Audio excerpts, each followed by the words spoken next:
Welcome back YouTube. Fucking hell, it's been a minute. There's been a lot of stuff going on. I've had ups and downs with the car. I had to have emergency eye operation. This is another unit that's next door, so we've actually expanded. So I've just been that busy. I ain't had a chance to YouTube. There's been a few bits that have gone on with the car, things that have gone right, things that have gone wrong. So what I'm going to do in this video, this is just going to be an update video. It's not going to be specifically one stuff. I might then, if I get time, go in and do more in-depth videos of each thing I'm going to highlight now. But for now, I just wanted to give everyone an update, because I had a few people message me saying it's been ages, I ain't dropped a video, what's going on with the car and everything. The car is driving, it's kind of alright at the minute. I've got gearbox problems. But let's get into it. So one of the biggest problems obviously was having temperature problems.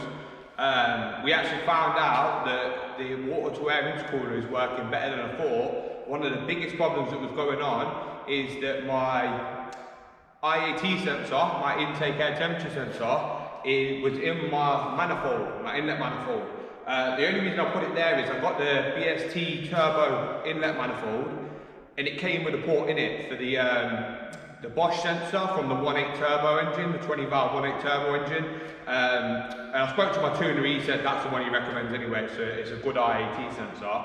But obviously I didn't know about the heat soak issue, so I just put it in there because it was already there. And I know that on quite a few stock ones, like stock cars and stuff, the IAT sensor can be in there as well as other places. But after looking into it, a few people said to me like, no, that's not right, you'll get mad heat soak there. And it kind of makes sense with when it's happening is when I'm sitting still, obviously you've got to think your throttle body's near enough shut, it's only open a little bit. So obviously you've still got the valves open and everything, all the heat from the engine's coming into the inlet manifold.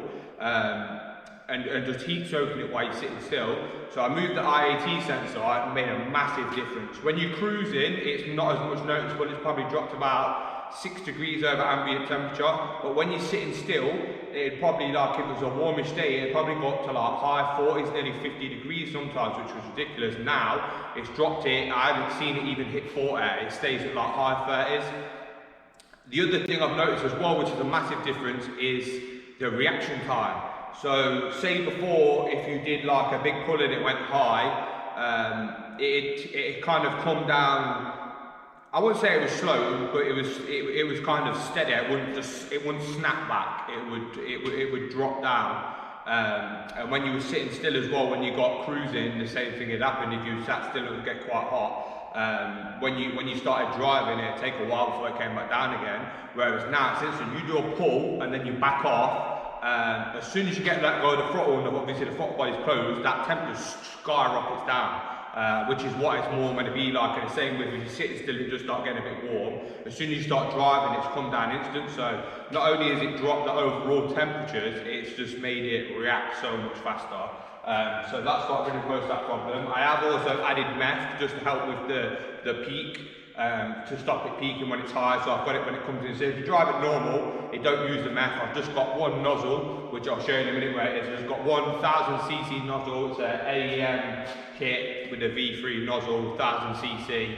I actually put it in the charge cooler, just obviously after it passed it through the charge cooler, just to give it the amount of, because of where I put my IET sensor and stuff, I've tried to give it the most distance away from the IET sensor. I know some people inject it after the IET sensor, but where my setup was, I couldn't really do that. And I can't really understand that. Obviously, for me, in my head, I think the IAT sensor kind of wants to see the benefit. But I know that if you put it too close, it can ruin the IAT sensor if you start getting Meth on it and stuff. So I think mine's alright, it's quite far away, but I'll show you anyway. What I'll do is I'll bring you in, I'll show you the Meth setup for a start, and then we'll go through some other things I've done with the car. You'll also might notice as well, I've changed the grill, I've got some custom badges, but we'll cover that after. First off, let me show you the Meth setup and talk you over some other problems I came across. So let's get it. Right, so I don't know how well you're going to see here, but the Meth nozzle is in here. It goes directly into the charge cooler on here. It's pointing this way,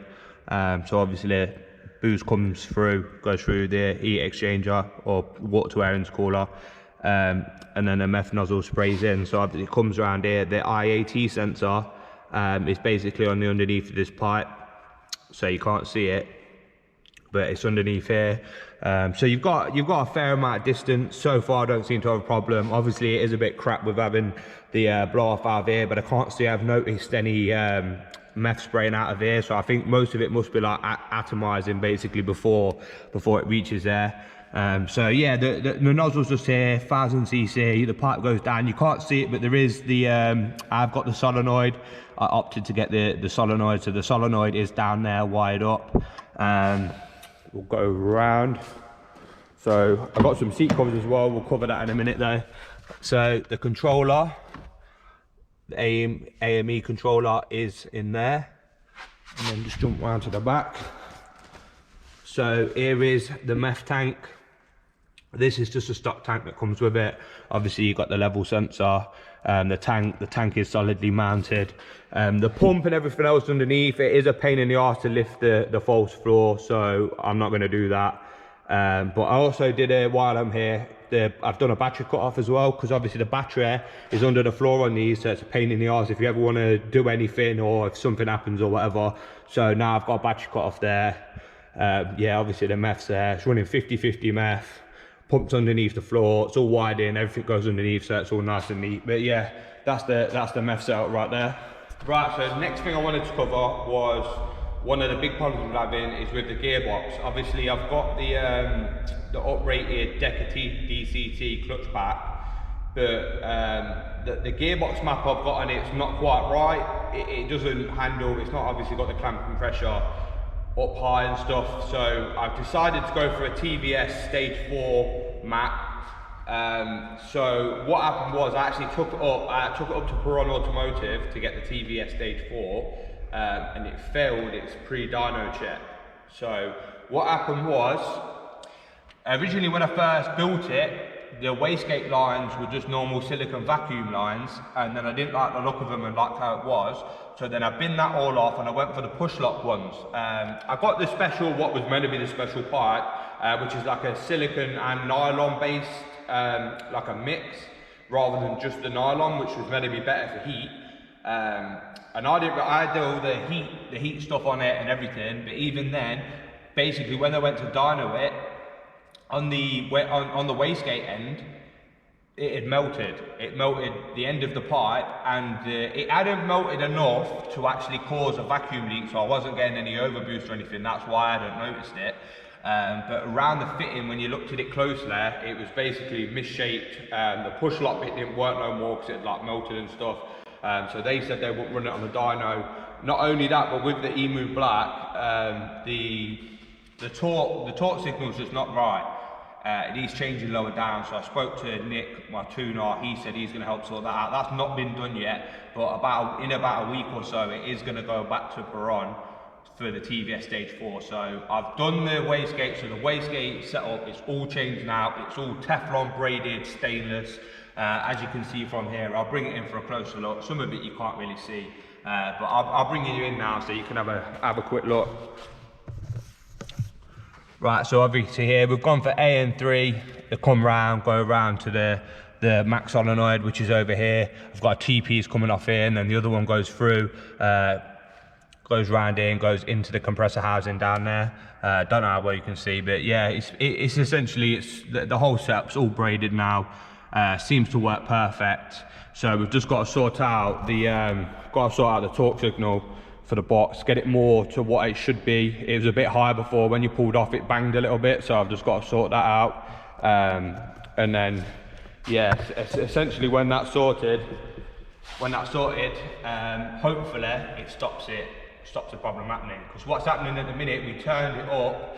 Basically, TVS said you need to get the torque and the brake horsepower to like where you're going to want it, because they basically do the gearbox map to what you're running. So he said that ideally you want to get it to where you want to get it, and then they do the map rather than you doing it and then turning up the boost, because it might throw it out of whack a little bit. So yeah, it's hard though, because when we turned it up to a bar and a half, which we think makes it to probably about between 6 and 650 brake crank, and then probably like over 700 Newton meters of torque.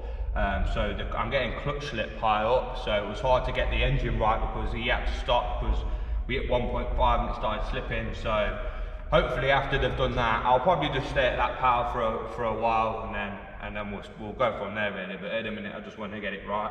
So that pretty much covers the problems I've seen, what I've fixed and stuff and done at the minute. What I'll do now is I'll just cover, I've done some exterior mods as well as doing the seat covers and stuff, and then that'll be pretty much it. I might cover some other stuff. There's probably other little bits and bobs I've done that I missed that I haven't said about, but if I remember any of them, I'll put it in another video anyway. But yeah, let's take a look around the car and then that'll do for today. Right, I'm going to start at the back. So obviously I already had this diffuser, but this is the Ingo Nowak, I think that's how you say it, from Germany. I already had that. So the only difference is now at the back is the badge is now black. I've got these custom badges, the R32T, and these lights. So I had the ring lights before, but they were just with like the normal bulbs that weren't as good as these ones, and obviously these have got the VW logo in. What I'll do is, let me just hit the light quickly.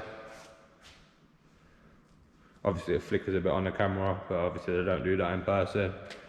Hit again, so it's got the indicator and stuff. It's called a Skyline mod. I did have it before, but I had the original version. These are the new updated stealth version. So yeah, that's what's going on with the back. Now I've come around to the side.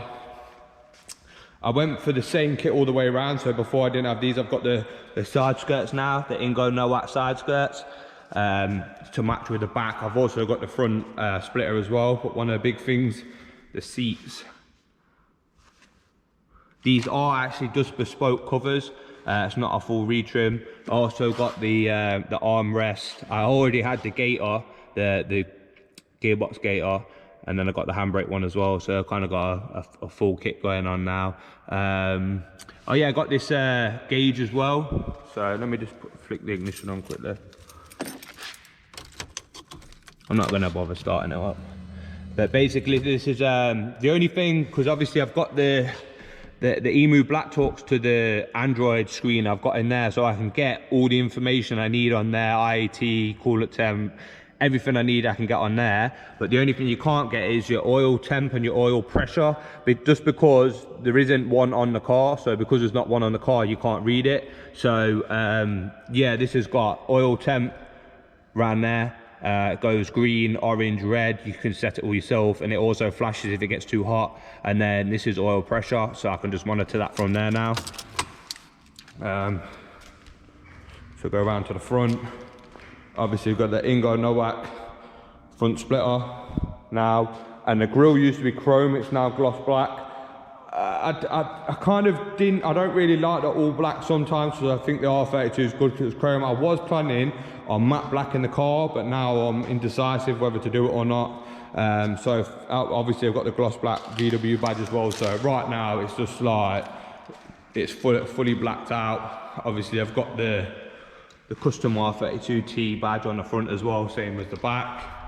I also put the sun strip on it, and then put our branding on it as well, just for something different. So I still don't know whether I'm gonna go matte black or just leave it as it was. I was thinking about doing the car matte black, but then leaving all the side skirts, the front splitter, the grille, and stuff like that gloss black, so it was like a two-tone black. But I don't know. But for now, this is just how I'm keeping it. Can't really think of anything else I need to cover really, but other than that, everything seems to be working, everything's good. I did have a problem with it breaking down because a wire came out, the coolant temperature sensor wire in the ECU actually pulled out. I think that was a bit of my dodgy wiring, but yeah, we fixed that and it's all right now. Right, so that's pretty much it for this video. Just wanted to do a quick update. It is going to go to Quran and have that gearbox update. They're also going to run on the dyno at the same time, so we're going to get a power run then, so we'll actually know what it's actually running rather than just guessing. At the minute I'm expecting it's over 600 from what it feels like and from what my tuner said, and just from what other people have got running around that boost. So we expect it's going to be somewhere between 6 and 650 brake horsepower, and it's going to be over 700 newton meters of torque. But yeah, we're going to get on the dyno, so we're actually going to see that. Hopefully the gearbox problem is sorted with it when it's hitting peak boost with it slipping. If it does fix it, then I'll be doing some like in-car videos, some pulls on it. I will be taking it back to Santa Pod, running it down the drag strip and seeing if I can get a 10 this time, so obviously before, don't know if you've seen my other video, but before we got a low 11, that was on lower boost, so, and I hadn't perfected the launch and stuff, so hopefully with a bit of a better launch and this extra power, we should be well into the 10-second mark. So we'll get that done, and we'll get a video, so hopefully I'll try and get back on as best I can, but for now you got an update. Like, share, subscribe, all that good stuff, and I'll catch you in the next one. Peace.